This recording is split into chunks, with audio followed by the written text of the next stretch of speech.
To QK news. ముందుగా headlines చూద్దాం. సాయికృష్ణ కేసుకు కులరంగు పూయవద్దన్న సీఎం చంద్రబాబు. విద్వేష రాజకీయాలను ప్రభుత్వం సహించదన్న హెచ్చరిక. పవన్ కళ్యాణ్ పై అనవసర వ్యాఖ్యలు చేయొద్దన్న చంద్రబాబు. రాష్ట్ర శాంతి భద్రతలకు విఘాతం కలిగిస్తే కఠిన చర్యల హెచ్చరిక. ఖమ్మం జిల్లాకు కాంగ్రెస్ ఏం చేసిందో చెప్పాలన్న కేటీఆర్. కాంగ్రెస్ ప్రభుత్వం మాటలు ఎక్కువ, పనులు తక్కువన్న విమర్శ. సీతారామ ప్రాజెక్టుతో సాగునీరు అందిందని కేసీఆర్ కు ప్రశంస. జిల్లాకు చెందిన మంత్రులు సమాధానం చెప్పాలన్న డిమాండ్.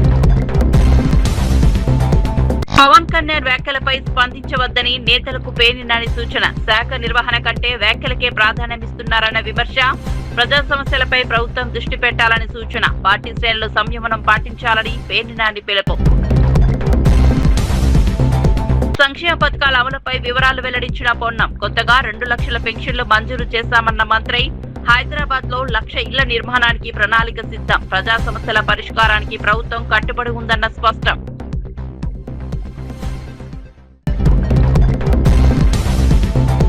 బీసీ రక్షణ చట్టం తీసుకురానున్నట్లు మంత్రి సబిత ప్రకటన. రాష్ట్రంలోని 138 బీసీ కులాలకు రక్షణ కల్పించే యోచన. ప్రతి జిల్లా కేంద్రంలో బీసీ భవనాల ఏర్పాటుకు ప్రణాళిక. బీసీల సాధికారతకు ప్రభుత్వం కట్టుబడి ఉందన్న సబిత. విజయవాడ సాయికృష్ణ కేసుపై సీఎం చంద్రబాబు నాయుడు ఘాటుగా స్పందించారు. సీఐ నాగరాజు బాధితుడిద్దరూ ఒకే సామాజిక వర్గానికి చెందిన వారేనని పేర్కొంటూ ఈ ఘటనకు కులం రంగు పొలమడం సరికాదన్నారు. డిప్యూటీ సీఎం పవన్ కళ్యాణ్ పై అనవసర వ్యాఖ్యలు చేస్తే సహించబోమని హెచ్చరించారు. రాష్ట్రంలో కుల, మత, ప్రాంతీయ విద్వేషాలు రెచ్చగొట్టే ప్రయత్నాలు జరుగుతున్నాయని మండిపడ్డారు. కొందరు రాజకీయ ప్రయోజనాల కోసం ప్రజలను విభజించేందుకు కుట్రలు చేస్తున్నారని ఆరోపించారు. రాష్ట్ర శాంతి భద్రతలకు విఘాతం కలిగించే చర్యలను ప్రభుత్వం కఠినంగా ఎదుర్కొంటోందని స్పష్టం చేశారు.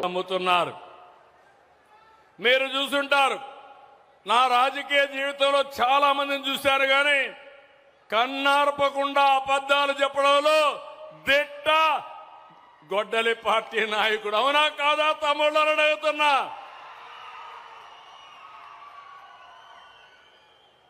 ఎక్కడికక్కడ నేరాలు ఘోరాలు చేసి దానికి రాజకీయ రంగు పులిసి లబ్ధి పొందాలని ఆలోచిస్తున్నారు. నిన్న చూశారు, విజయవాడలో ఒక సంఘటన జరిగింది. అక్కడుండే సిఐ కాపుని, బాధితుడు కాపుని, దానికి కూడా రాజకీయ రంగు బులిమి కులాన్ని అంటగట్టి పవన్ కళ్యాణ్ పైన ఇష్టానుసారంగా నోరు బారేసుకునే పరిస్థితికి వచ్చారు. అదే నేను చెప్పాను, ఖబర్దార్ జాగ్రత్తగా ఉండండి. అనవసరంగా నోరు వారేసుకుంటే నోర్లు మూయించే శక్తి ఎన్డీఏకుందని చాలా స్పష్టంగా హెచ్చరించాను. అవునా కాదా? ఖమ్మం జిల్లాకు కాంగ్రెస్ ప్రభుత్వం 2.5 ఏళ్లలో ఏం చేసిందో చెప్పాలని BRS working president KTR demand చేశారు.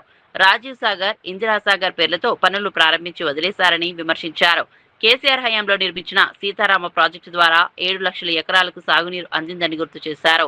ఖమ్మం జిల్లాను సస్యశ్యామలం చేసిన ఘనత కేసీఆర్కే దక్కుతుందని అన్నారు. జిల్లాకు చెందిన 3 మంత్రులు తమ పాలనలో అభివృద్ధిని ప్రజలకు వివరించాలని సవాల్ విసిరారు. కాంగ్రెస్ ప్రభుత్వం మాటలు ఎక్కువ, పనులు తక్కువగా చేస్తోందని ఆరోపించారు. అనేది 2 ప్రాజెక్టులకి జలయజ్ఞంలో భాగంగా రాళ్లేసిపోయారు, కానీ చేసింది పెద్దగా ఏమీ లేదు. కానీ కేసీఆర్ గారు ఎవరో నాయకుల పేర్లు, తెలంగాణకు సంబంధం లేని వాళ్ళ పేర్లు ఎందుకని చెప్పి ఆలోచన చేసి మీ జిల్లా మొత్తం తెలంగాణకు ఆరాధ్య దైవమైన భద్రాద్రి సీతారామ స్వామి వారి పేరు మీద సీతారామ ప్రాజెక్ట్ అని పెట్టి మన జిల్లాకి 7 లక్షల ఎకరాలకి, కొత్తగా 4.5 లక్షల ఎకరాలకి కొత్త ఆయకట్టు స్థిరీకరించడానికి ఎన్ఎస్పి కింద ఉండే కాలువల కింద ఉండే వ్యవసాయాన్ని స్థిరీకరించడానికి 2.5 లక్షల ఎకరాలకి, మొత్తంగా 7 లక్షల ఎకరాలకి సాగునీరు అందించే ఒక బృహత్తరమైన యజ్ఞానికి శ్రీకారం చుట్టారు. అందులో మీ సత్తుపల్లిలో 90,000 ఎకరాలు స్థిరీకరణ, 40,000 ఎకరాలు కొత్త ఆయకట్టు, మొత్తం కలిపి 130,000 ఎకరాలు సీతారామ ప్రాజెక్టు పూర్తయితే మొట్టమొదటి అందుకునే నియోజకవర్గం మీ సత్తుపల్లి నియోజకవర్గం అనే మాట నేను మీకు విజ్ఞప్తి చేస్తా ఉన్నాను. 1 కాదు 2 కాదు, దాదాపు 10,000 కోట్ల రూపాయలతో ప్రారంభమైంది సీతారామ ప్రాజెక్టు. అందులో 8,000 కోట్ల రూపాయలు కేసీఆర్ గారి ప్రభుత్వమే ఖర్చు పెట్టింది. అంటే 80% నిధులు మనం ఆల్రెడీ ఖర్చు పెట్టాం. మరి 2.5 సంవత్సరాల్లో కాంగ్రెస్ ప్రభుత్వం వచ్చిన తర్వాత జిల్లా మొత్తం కాంగ్రెస్కే గెలుపు అందించిన తర్వాత వారు మనకేమిచ్చారు? ఇవాళ ఖమ్మం జిల్లా రైతులు ఆలోచన చేయాలి. జిల్లా నుండి 3 మంత్రులు ఉన్నారు. ఉప ముఖ్యమంత్రి గారు, వ్యవసాయ మంత్రి గారు, రెవెన్యూ మంత్రి గారు పవర్ఫుల్ పోర్ట్ఫోలియోలో ఉన్నారు. పవర్ అంతా ఖమ్మం జిల్లాలోనే ఉందట. కానీ మరి ఖమ్మం జిల్లా ప్రజలకు ఏం ఒరిగింది, ఖమ్మం జిల్లా రైతులకు ఏం జరిగింది? దయచేసి మీరు ఆలోచించమని చెప్పి నేను ప్రార్థిస్తా ఉన్నా. సీతారామ విషయానికి వస్తే 2024 15 ఆగస్టు నాడు తుమ్మల గారు మంత్రులందరూ పోయి నెత్తిన నీళ్లు చల్లుకున్నారు. కేసీఆర్ గారు మొత్తం బ్రహ్మాండంగా మొత్తం పని పూర్తి చేస్తే వీళ్ళు వచ్చి నెత్తిన నీళ్లు చల్లుకున్నారు. సాధించింది ఏముంది, చేసింది ఏముందని నేను అడుగుతా ఉన్నా. ఒకటి మాత్రం పక్కా, వీళ్ళ వల్ల సీతారామ కాదు, మళ్ళీ కేసీఆర్ గారు వచ్చి దాన్ని ప్రారంభిస్తారు. తప్పకుండా ఖమ్మం జిల్లాలో కేసీఆర్ గారే మళ్ళీ తరిగి మీకు నీళ్లు ఇచ్చే బాధ్యత తీసుకుంటారనే మాట కూడా నేను విజ్ఞప్తి చేస్తా ఉన్నా. డిప్యూటీ సీఎం పవన్ కళ్యాణ్ పై పార్టీ నేతలు స్పందించవద్దని వైఎస్ఆర్సీపీ నేత పేర్ని సూచించారు. పంచాయతీరాజ్ శాఖ బాధ్యతలను సక్రమంగా నిర్వహించలేని పవన్ కళ్యాణ్ హోంశాఖ గురించి మాట్లాడడం ఆశ్చర్యంగా ఉందని వ్యాఖ్యానించారు. రాజకీయ విమర్శలతో ప్రజా సమస్యలు పరిష్కారం కావని అన్నారు. రాష్ట్రంలో జరుగుతున్న పరిణామాలపై ప్రభుత్వం దృష్టి పెట్టాలని సూచించారు. ప్రజల సమస్యలను పక్కన పెట్టి రాజకీయ వ్యాఖ్యలు చేయడం సరైంది కాదన్నారు. పార్టీ శ్రేణులు సంయమనం పాటించాలని, అనవసర వివాదాల్లోకి వెళ్లొద్దని కోరారు. పవన్ కళ్యాణ్ గారు ఎంత దిగజారి ఎన్ని నీచపు మాటలు మాట్లాడినా ఎవరూ కూడా మీరు స్పందించబాకండి. అతను కావాలని ఉద్దేశపూర్వకంగా మనని రెచ్చగొట్టి తిట్టించుకుని, ఎందుకంటే జనసేన కార్యకర్తల్లోనూ జనసేనను అభిమానించే వాళ్ళలో మత్తు దిగిపోతుంది. మళ్ళీ మత్తు దిగిపోతున్నప్పుడు ఏం చేస్తారు? మళ్ళీ మత్తు ఇంజక్షన్లు కొడుతుంటారు. మామూలుగా అయితే నొప్పి తెలుస్తూ ఉంటుంది కాబట్టి ఆ నొప్పి తెలవకుండా ఉండటం కోసం మళ్ళీ మత్తు ఇంజక్షన్ల కోసం ఏం చేస్తుంటాయంటే అకారణంగా జగన్మోహన్ రెడ్డి గారిని, వైఎస్ఆర్ కాంగ్రెస్ పార్టీ వాళ్ళని ఇష్టం వచ్చినట్టు తిడతాడు. వెంటనే మనం ఏం చేస్తాం? పౌరుషం గలవాళ్ళం కదా, వెంటనే మనం పవన్ కళ్యాణ్ని వాళ్ళందరినీ కూడా మళ్ళీ మనం తిడతాం. తిడితే ఏం చేస్తాడు? చూసారా మీరు అన్యాయంగా తిడుతున్నారని చెప్పని జనసేన అభిమానులకి మళ్ళీ మత్తు వచ్చేయాలి. మా వాడిని తిడతారా వీళ్ళు వైఎస్ఆర్ కాంగ్రెస్ పార్టీ వాళ్ళని. కాబట్టి మీరెవరు ఏమీ అనబాకండి. మహేశ్వరం నియోజకవర్గంలో ఓటర్ల ప్రత్యేకత సవరణ ప్రక్రియను పకడ్బందీగా నిర్వహిస్తున్నట్లు కందుకూరు ఆర్డీఓ జగదీశ్వర్ రెడ్డి తెలిపారు. జూన్ 25 నుంచి జూలై 24 వరకు బూత్ లెవెల్ అధికారులు ఇంటింటికి వెళ్లి ఓటర్ల వివరాలు సేకరిస్తారని చెప్పారు. ప్రతి ఓటరు ఎన్యుమరేషన్ ఫారాన్ని పూర్తి చేసి బిఎల్ఓలకు అందించాలని సూచించారు. సహకరించని వారి పేర్లు ఓటర్ జాబితా నుంచి తొలగించే అవకాశం ఉందని హెచ్చరించారు. ఒకే వ్యక్తికి 2 చోట్ల ఓటు లేకుండా చేయడమే ఈ ప్రక్రియ లక్ష్యమన్నారు. అర్హులైన ప్రతి ఒక్కరూ తమ ఓటు హక్కును భద్రపరుచుకోవాలని కోరారు. ఇందులో 542 మంది బిఎల్ఓలు ప్రతి ఇంటికి వెళ్ళి ఎన్యుమరేషన్ ఫారం అంటే గణన ఫారంను ప్రతి ఓటర్కు కూడా అందించడం జరుగుతుంది. ఆ ఓటర్లు ఆ ఎన్యుమరేషన్ ఫారంను నింపి తిరిగి బిఎల్ఓకి ఇవ్వాల్సి ఉంటుంది. ఏదైనా ఇంటికి తాళం ఉంటే బిఎల్ఓలు వాళ్ళ ఇంటికి వెళ్ళి 3 సార్లు వెళ్ళాలి. సో వెళ్ళి అక్కడ వాళ్ళకు గణన ఫారంలు అందించి, అట్లాగే వాళ్ళకు గణన ఫారంలు ఫిలప్ చేయడంలో సహాయం చేసి, గణన ఫారంలు కరెక్ట్గా ఫిల్ చేసి వాటిని మళ్ళీ తిరిగి అసిస్టెంట్ ఎలక్ట్రల్ రిజిస్ట్రేషన్ ఆఫీసర్కు ఇవ్వాల్సి ఉంటుంది, అప్లోడ్ చేయాలి. ఆ తర్వాత వారికి సంబంధించినది 24వ తారీఖు వరకు ఈ యొక్క సర్ ప్రోగ్రామ్ అంటే స్పెషల్ ఇంటెన్సివ్ గణన ఫారం నింపే ప్రోగ్రాము 24వ తారీఖు వరకు ఉంటుంది. ఆ తర్వాత మనం 31వ తారీఖు రోజు డ్రాఫ్ట్ ఎలక్టోరల్ రోల్ను పబ్లిష్ చేస్తాము. ఆ తర్వాత 31/7 నుంచి ఎవరైతే డ్రాఫ్ట్ ఎలక్టోరల్ రోల్లో మిస్ అయిన వాళ్ళ నుంచి క్లెయిమ్స్ అండ్ ఆబ్జెక్షన్స్ ఎవరైనా పెట్టుకుంటే ఆగస్టు 30వ తారీఖు వరకు అది తీసుకోవడం జరుగుతుంది. ఆగస్టు 30 వరకు ఎవరైతే వాళ్ళ అభ్యంతరాలు స్వీకరించడం జరుగుతుంది. అట్లాగే అభ్యంతరాలు ఎవరైతే ఇచ్చారో వాళ్ళకు నోటీసులు ఇవ్వడము, ఆ నోటీస్ ఫేజు ఎంక్వైరీ అనేది 31/7 నుంచి 28/9 వరకు జరుగుతుంది. ఆ తర్వాత ఫైనల్ ఓటర్ లిస్ట్ అనేది అక్టోబర్ 1న పబ్లిష్ చేయడం జరుగుతుంది. అర్హులందరికీ రేషన్ కార్డులు అందించడంతో కొత్త దరఖాస్తులు దాదాపు రావడం లేదని మంత్రి పొన్నం ప్రభాకర్ తెలిపారు. ప్రస్తుతం భూ సమస్యలు, కొత్త పెన్షన్లకు సంబంధించిన విడతలే ఎక్కువగా వస్తున్నాయని చెప్పారు. ప్రభుత్వం సన్నబియ్యం, 200 యూనిట్ల ఉచిత విద్యుత్, గ్యాస్ సబ్సిడీ, వడ్లీ డైరీ రుణాలు, ఇందిరమ్మ ఇళ్ల వంటి పథకాలను అమలు చేస్తుందన్నారు. కొత్తగా 2 లక్షల పెన్షన్లు మంజూరు చేసినట్లు వెల్లడించారు. హైదరాబాద్ లో 1,00,000 ఇళ్ల నిర్మాణానికి ప్రణాళికలు సిద్ధం చేస్తున్నామని తెలిపారు. ప్రజల సమస్యల పరిష్కారానికి ప్రభుత్వం ఎల్లప్పుడూ అందుబాటులో ఉంటుందని స్పష్టం చేశారు. విద్యుత్ ఇస్తా ఉన్నాం, ఉచిత బస్సు ఇస్తా ఉన్నాం, గ్రామీణ ప్రాంతాల్లో ఇందిరమ్మ ఇండ్లు ఇస్తా ఉన్నాం, ఈ విధంగా మహిళలకు వడ్డీ లేని రుణాలు ఇస్తా ఉన్నాం.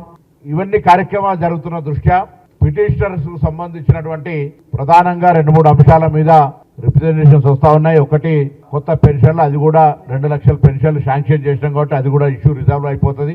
హైదరాబాద్ లో ఇండ్లకు సంబంధించినటువంటి కొత్త రిప్రజెంటేషన్ వస్తా ఉంది, అది కూడా హైదరాబాద్ లో త్వరలోనే 1,00,000 ఇండ్లను కట్టడానికి నిర్ణయం తీసుకొని స్థలాలను కూడా ఐడెంటిఫై చేసినాం కాబట్టి గ్రామీణ ప్రాంతాల్లో ఇప్పటికే ఇందిరమ్మ ఇండ్ల కార్యక్రమం నియోజకవర్గానికి 3,500, మళ్ళీ దాని తదుపరి 2,000 శాంక్షన్ చేసినాం కాబట్టి నిరుపేదలకు ఇండ్ల కట్టడం కార్యక్రమం చాలా సంతోషంగా ఈ కార్యక్రమం నడుస్తుంది. హైదరాబాద్ సంబంధించి కూడా 1,00,000 ఇండ్లకు సంబంధించిన కార్యక్రమాన్ని ముందుగా తీసుకొని పోయేటువంటి కార్యక్రమం కొనసాగుతోంది.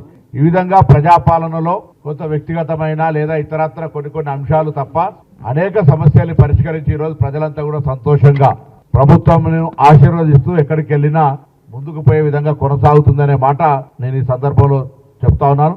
తప్పకుండా భవిష్యత్తులో ఇచ్చినటువంటి మిగతా హామీలు కావచ్చు ప్రభుత్వం తరఫున. విద్యుత్ శాఖలో 1,000 కోట్ల రూపాయల స్కామ్ జరిగిందని బీఆర్ఎస్ నేతలు ఆరోపించారు. పీఎం కుసుమ్ పథకంలో భారీ అవినీతి జరిగిందని, పంట నిర్మాణం పూర్తి చేసిన రైతులను అధికారులు వేధిస్తున్నారని విమర్శించారు. మెగావాట్ కు ₹1 కోటి డిమాండ్ చేస్తున్నారంటూ సంచలన ఆరోపణలు చేశారు. కేంద్రం నిర్ణయించిన ధర కంటే తక్కువ ధరను అధికారులు చెబుతున్నారని ప్రశ్నించారు. రైతులకు ప్రభుత్వం ఇంకా 1,000 కోట్ల బకాయిలు చెల్లించాల్సి ఉందన్నారు. వెంటనే విచారణ జరిపి బాధ్యులపై చర్యలు తీసుకోవాలని డిమాండ్ చేశారు. లేకపోతే మరిన్ని ఆధారాలు బయట పెడతామని హెచ్చరించారు. పాపం చాలా మంది యువకులు వీళ్ళని నమ్మి గ్రామీణ ప్రాంతాలలో ఇక్కడో అక్కడో అప్పులు చేసి బ్యాంకుల చుట్టూ తిరిగి వాళ్ళం బతిలు ఆడుకొని తెలిసిన బంధువుల దగ్గర మిత్రుల దగ్గర అప్పులు చేసి ఈ పథకంలో మాకు అవకాశం వచ్చింది అని చెప్పి కేంద్ర ప్రభుత్వమే ₹3.13 నిర్ణయించింది కదా. పెట్టుబడి బ్యాంక్ లోన్లు అన్నీ పోతే నెలకో 1,00,000 2 లక్షలు ఏదైనా మాకు మిగులుతాయి జీతాల మందమని చెప్పి పాపం వీళ్ళని నమ్మి ఆ పథకంలో చేరి ప్లాంట్లు నిర్మాణం చేస్తే దాదాపుగా 1,000-1,200 మెగావాట్ల ప్లాంట్లను పూర్తి అయిపోయి సింక్రనైజ్ చేసి మీరు కనెక్షన్ తీసుకోండి అని చెప్పి మొర్రోమంటే 2-3 నెలలుగా సతాయిస్తున్నారు. దీంట్లో ప్రధానంగా 2 అధికారులు, రెడ్కోకు సంబంధించి ఒక అధికారి, ఎనర్జీ డిపార్ట్మెంట్కి సంబంధించిన ఒక అధికారి, ఇద్దరు పూర్తి స్థాయిలో దీంట్లో నిమగ్నమై 3 నెలలుగా వాళ్ళని సతాయించి చివరికి మీకు రేటు తక్కువ చేస్తాం, వాళ్ళని రకరకాల పద్ధతుల్లో భయపెట్టించి డబ్బులు వసూలు చేసే, డబ్బులు గుంజే ప్రయత్నాలు చేసిండ్రు. ముందు ఒక ప్లాంట్కి 10 లక్షలు అన్నారు, తర్వాత మెగావాట్కి 10 లక్షలు అన్నారు, ఆఖరికి మొత్తం మీరు ఎంత పెట్టుబడి పెట్టిరో పెట్టుబడి మీద 10% కావాలి, 20% కావాలి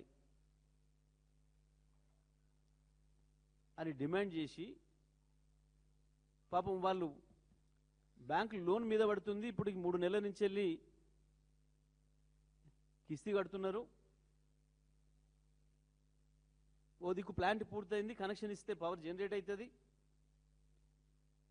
కానీ ఇవ్వకుండా సతాయించి నిన్న ఆకస్మికంగా ఆయన అధికారి మీది 2.80 పైసలు అవుతుంది, 2.90 ఇవ్వాల్సి ఉంటుంది అని చెప్పి కేంద్ర ప్రభుత్వమే స్వయంగా ₹3.13 ప్రకటిస్తేనే వీళ్ళందరూ కూడా మాకు గిట్టుబాటు అవుతుంది, మేము చేతుల నుంచి పెట్టిన పెట్టుబడి కావచ్చు, తీసుకున్న బ్యాంక్ లోన్ కావచ్చు, ఆ వడ్డీ ఓను మాకు ఏదైనా ఇంత మిగులుతుంది, నెలకు 1,50,000 మిగులుతాయి అని చెప్పేసి అని పాపం వాళ్ళు పెడితే ముందుగానే కనుక డబ్బులు అడిగితే మిగతా అన్ని పథకాలు అడిగినట్టు ఫైనాన్స్కు పోతే 10% ఇస్తేనే రిలీజ్ చేస్తాం, 15% ఇస్తేనే రిలీజ్ చేస్తామని అడిగినట్టు, భూముల కొరకు పోతే ఫైల్ క్లియర్ చేయమని పోతే 30% ముందే అడిగినట్టు అడిగితే వీళ్ళు రారని చెప్పి పాపం అమాయకులైన వాళ్ళందరినీ కూడా దాంట్లోకి దించి ఇవాళ పాపం వాళ్ళను హింస పెట్టి మళ్ళీ ఒక్కొక్కరిని ₹1,00,00,000 పైన తీసుకురావాలి, 2 కోట్లు తీసుకురావాలని చెప్పి మెగావాట్ ₹1,00,00,000 ఇవ్వాలని చెప్పి దుర్మార్గమైన పద్ధతుల్లో ఇవాళ ఈ రాష్ట్ర ప్రభుత్వంలో ఉండే పెద్దలు వాళ్ళ రక్తం తాగుతున్నారు. నేను డిమాండ్ చేస్తా ఉన్నా, బట్టి విక్రమార్క గారు, ఇందులో కొంతమంది పెద్ద మనుషుల పేర్లు వినబడుతున్నాయి. మీరు వెంటనే చర్యలు తీసుకొని సంబంధిత అధికారులా లేదా దీని వెనకాల రాజకీయ నాయకులు ఉన్నారా, మీరే ఉన్నారా,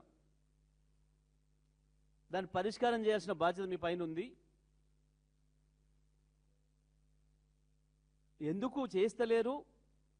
నిన్న సడన్గా మీ ఉన్నతాధికారి వాళ్ళని భయపెట్టిస్తూ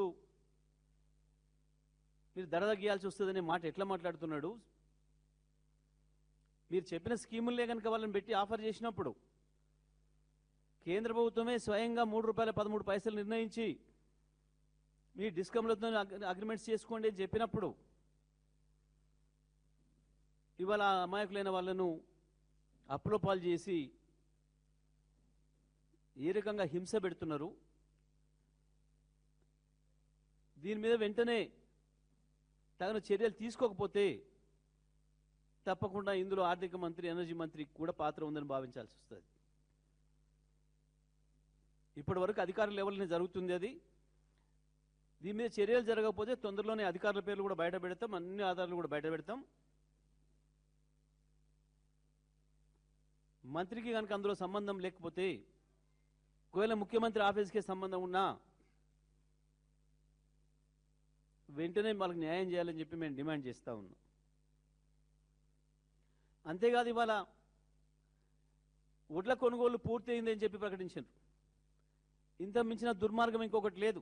సింధు జలాల అంశంపై పాకిస్తాన్ మంత్రి ఖవాజా ఆసిఫ్ చేసిన వ్యాఖ్యలకు భారత్ ఘాటుగా స్పందించింది. పాక్ ఆక్రమిత కశ్మీర్లో జరుగుతున్న నిరసనల వెనుక భారత్ ఉందన్న ఆరోపణలను విదేశాంగ శాఖ ఖండించింది. మానవ హక్కుల ఉల్లంఘనలు, పాలనా వైఫల్యాల నుంచి ప్రజల దృష్టి మళ్లించేందుకే పాకిస్తాన్ ఇలాంటి ఆరోపణలు చేస్తోందని విదేశాంగ ప్రతినిధి రణ్దీప్ జైస్వాల్ స్పష్టం చేశారు. పాక్ ఆక్రమిత కశ్మీర్లో దశాబ్దాలుగా కొనసాగుతున్న ఆర్థిక సమస్యలు, హక్కుల అణచివేత కారణంగానే ప్రజల్లో అసంతృప్తి పెరిగిందన్నారు. అక్కడి ఆందోళనలు స్థానిక ప్రజల ఆవేదనకు నిదర్శనమని పేర్కొన్నారు. నిరాధార ఆరోపణలతో వాస్తవాలను దాచలేరని భారత్ స్పష్టం చేసింది. Abuses. We categorically reject these fabricated claims with the contempt that they deserve. The ongoing protests in Pakistan-occupied Kashmir are a direct consequence of Pakistan's decades-long policy of systemic economic exploitation, denial of fundamental rights, and administrative oppression in areas under its illegal and forcible occupation. The Pakistani state has responded with extreme police brutality, blocking of essential supplies and medicines, internet blackouts, and use of lethal force against unarmed civilians. As you know, several people have also lost their lives. We hope the international community will hold Pakistan accountable for its misdeeds. ఆడుదాం ఆంధ్ర కార్యక్రమంలో జరిగినట్లు ఆరోపణలు ఎదుర్కొంటున్న అక్రమాలపై vigilance నివేదిక త్వరలో విడుదల చేస్తామని క్రీడా శాఖ మంత్రి మండిపల్లి రాంప్రసాద్ రెడ్డి తెలిపారు.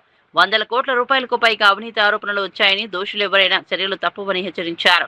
డిఎస్సిలో క్రీడా కోటా అమలులో ఎలాంటి విధానపరమైన లోపాలు లేవని స్పష్టం చేశారు. గత 2 ఏళ్లలో 3% క్రీడా కోటా ద్వారా 800 మందికి పైగా ఉద్యోగాలు పొందారని వెల్లడించారు. ఖేలో ఇండియా నిధులతో రాష్ట్ర వ్యాప్తంగా క్రీడా మైదానాల అభివృద్ధి జరుగుతోందన్నారు. క్రీడాకారులకు మరిన్ని అవకాశాలు కల్పించేందుకు ప్రభుత్వం కట్టుబడి ఉందని చెప్పారు. 14 కోట్ల వ్యయంతో ఇండోర్ స్పోర్ట్స్ హాల్ ను కూడా నిర్మాణం చేపట్టడం జరిగింది.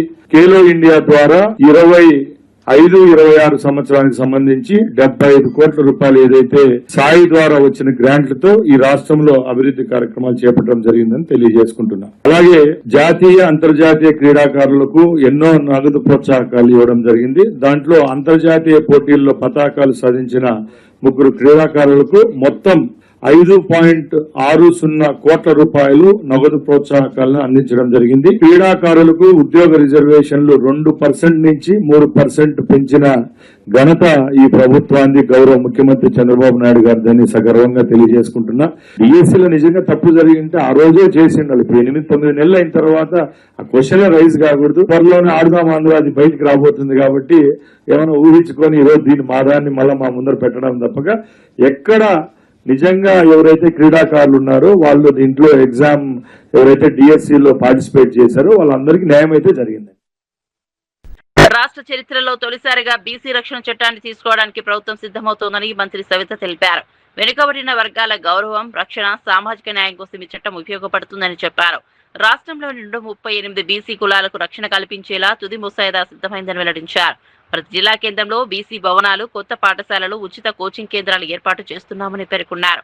బీసీల విద్య, ఆర్థిక అభివృద్ధికి ప్రభుత్వం ప్రత్యేక చర్యలు తీసుకుంటోందన్నారు. సంక్షేమంతో పాటు సాధికారతకు ప్రాధాన్యం ఇస్తున్నామని స్పష్టం చేశారు. కోర్టులో కేటాయించి మరి సింహభాగం బీసీలకే కేటాయించారన్న విషయం కూడా తెలియజేస్తూ ఇది బీసీల పట్ల కూటమి ప్రభుత్వం ఉన్న చిత్తశుద్ధి అని మరొక్కసారి నిరూపించుకున్నామన్న విషయం కూడా తెలియజేస్తున్నాం. విద్య పైన మరి ఎక్కువగా ఫోకస్ చేస్తూ ఈ రోజు రాష్ట్రంలో ఉన్న ఎన్జేపీ గురుకుల పాఠశాలలు 109 గురుకుల పాఠశాలలు ఉన్నాయి. 50,000 మంది విద్యార్థులు చదువుతున్నారు. మరి కొత్తగా బీసీ సంఘాలు వారు కోరిక మేరకు గురుకుల పాఠశాలలు మరిన్ని కావాలని మరి కోరిక మేరకు మరి గతంలో 14-19లో 107 ఉండేటివి. మరి ఈ ప్రభుత్వం వచ్చిన తర్వాత మరి గతంలో 2 శాంక్షన్ చేశాం. మళ్ళీ ఇప్పుడు 10 గురుకుల పాఠశాలలు కూడా నిన్నటి రోజు కేబినెట్ లో కూడా ఆమోదించడం అయినది విషయం కూడా మీకు తెలియజేస్తూ మరి ఆ 10 గురుకుల పాఠశాలల్లో మరి సుమారుగా 5,000 మంది విద్యార్థులకు మరి అవకాశం కల్పించవచ్చన్న విషయం కూడా మీకు తెలియజేస్తున్నాం. ఆంధ్రప్రదేశ్ రాజకీయాలు కులాల చుట్టూ తిరగడం దురదృష్టకరమని కిరణ్ రాయల్ అన్నారు. రాష్ట్ర రాజకీయాల్లో కాపు సామాజిక వర్గం కీలక పాత్ర పోషిస్తోందని పేర్కొన్నారు. ప్రతి ఘటనకు డిప్యూటీ సీఎం పవన్ కళ్యాణ్ బాధ్యుడిగా చేయడం సరైంది కాదని వ్యాఖ్యానించారు. కాపు వర్గానికి నిజంగా మద్దతు ఉంటే ముఖ్యమంత్రి అభ్యర్థిగా కాపు నేతను ప్రకటించాలని జగన్ కు సవాల్ విసిరారు. రాజకీయ ప్రయోజనాల కోసం కులాలను ఉపయోగించకూడదని సూచించారు. రాష్ట్ర అభివృద్ధి, ప్రజా సమస్యల పరిష్కారంపైనే దృష్టి పెట్టాలని కోరారు. కుల సమీకరణాల కంటే ప్రజా ప్రయోజనాలు ముఖ్యమని పేర్కొన్నారు.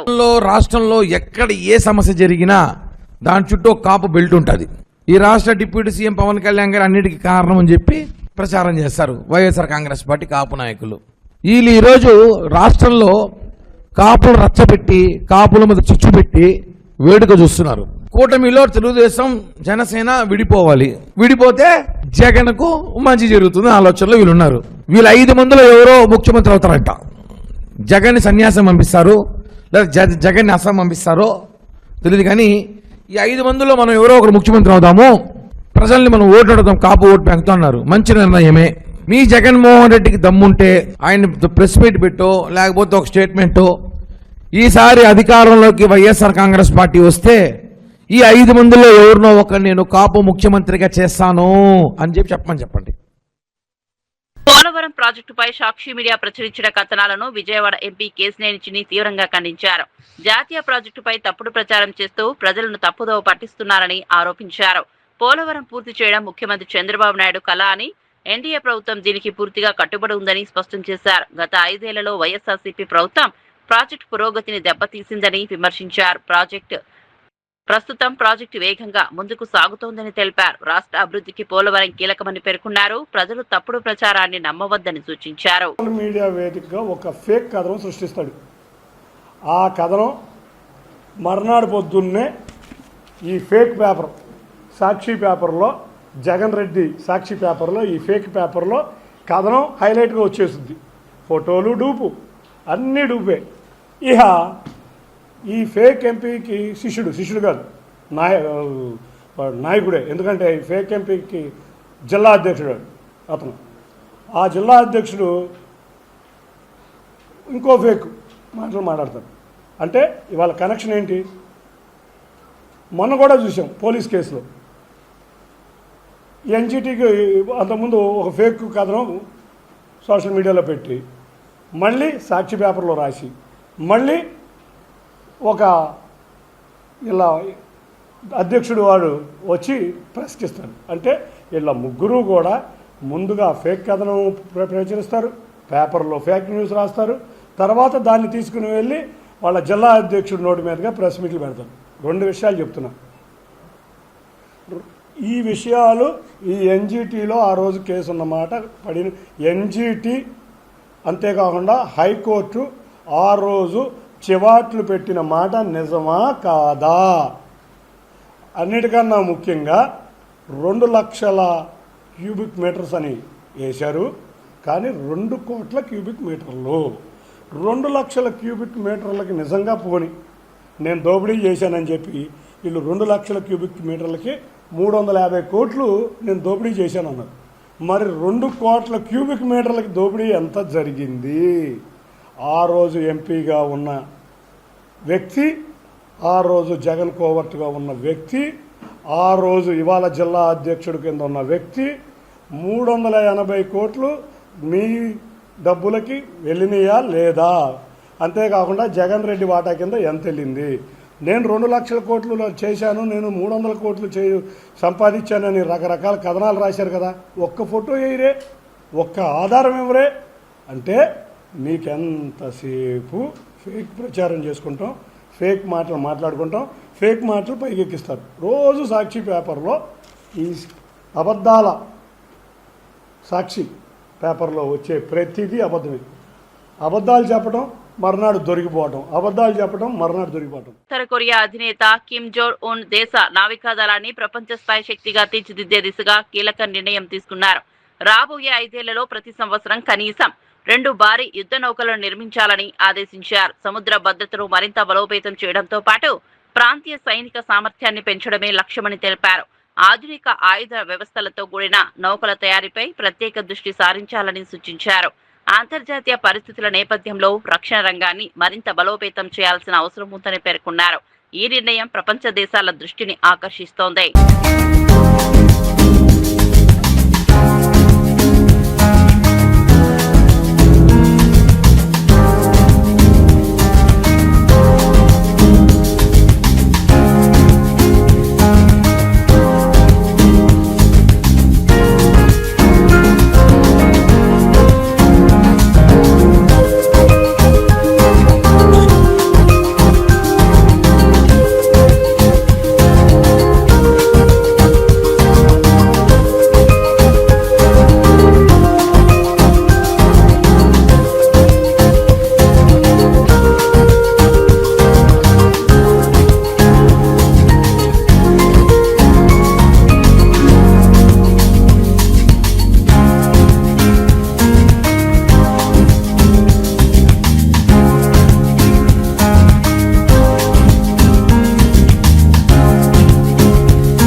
బులెటిన్లో మళ్ళీ కలుద్దాం.